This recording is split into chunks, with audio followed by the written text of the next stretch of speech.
আমাকে কিন্তু আমার কান্না পেলেও কিন্তু আমি অভিনয়ের সময় সব জায়গায় কেঁদে ফেলতে পারবো এবং আমার ইমোশন আসলেও সেটাকে আমাকে কন্ট্রোল করতে হবে। তো এইটা করতে গিয়ে আমি নিজে একজন নারী হিসেবে এবং একজন মহিলা হিসেবে অত্যন্ত ব্যথাতুর, অত্যন্ত যন্ত্রণা পাচ্ছি। ওটা ভিকটিম যে মেয়েটি, তার মা, যেই মায়ের সন্তান অনডিউটি ধর্ষিতা হয়, সেই মায়ের যন্ত্রণা কোন লেভেলের হয় সেটা একমাত্র সেই মাই জানে। এবং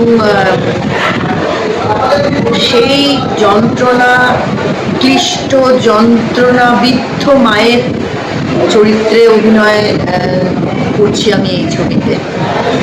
খুবই কি বলবো, ছবিটা আমরা যেমন অন্য ছবিতে অভিনয় করার সময় একটা স্ক্রিপ্ট থাকে, সেই স্ক্রিপ্টের বেসিসে আমরা অভিনয়টা করি, স্ক্রিপ্টের চরিত্রটাকে বা লেখা চরিত্রটাকে বাস্তব করে তুলি। কিন্তু এই চরিত্রটা একেবারেই বাস্তবের একটা চরিত্র। সেই জন্য এই চরিত্রটার জন্যে যে যন্ত্রণা এতদিন ধরে আমরা পাচ্ছি, এত কষ্ট, এত অবিচার, এত লাঞ্ছনা, গঞ্জনা, এবং এই সব কিছু মিলে এটার সাথে আইডেন্টিফাই করাটা আমরা যত মহিলা আছি, সব মহিলাদের অনেকদিন আগেই হয়ে গেছে আইডেন্টিফিকেশন। সেক্ষেত্রে এটা বরঞ্চ আমি বলবো যে এটা অভিনয় করাটা একটু কঠিন এই কারণে আমার জন্য হয়ে যায়, বা যে কোনো শিল্পীর জন্যই হবে হয়তো, যে আমি এটা সবটা জানি। আমি এটাকে বুকের মধ্যে চেপে ধরে এটার ইমোশনকে কন্ট্রোল করে একটা রেস্টুরেন্ট থেকে সেই জায়গাগুলোকে ফুটিয়ে তোলা, এটা খুবই একটা চ্যালেঞ্জিং কাজ।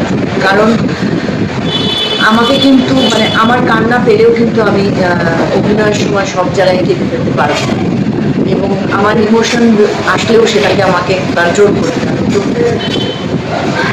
এইটা করতে গিয়ে আমি নিজে একজন নারী হিসেবে এবং একজন মহিলা হিসেবে অত্যন্ত ব্যথাতুর, অত্যন্ত যন্ত্রণা পাচ্ছি এবং আমি অপেক্ষা করছি যে কবে আমরা এটার বিচার পাবো এবং কবে মানুষের মধ্যে অন্তত এই জায়গাটা তৈরি হবে যে না, আমাদের দেশে এরকম পাপ করলে, এরকম অন্যায় করলে তার বিচার পাওয়া।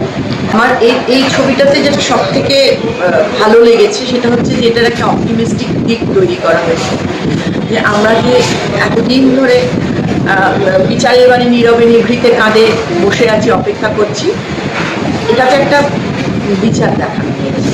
এটাতে সেইটা আমার মনে হয়েছে যে যদি বলো যে নিঃশ্বাস নেবার জায়গায় এই ছবিটাতে আমার, তাহলে এটা মা হিসেবে আমি সেই বিচারটা পাচ্ছি।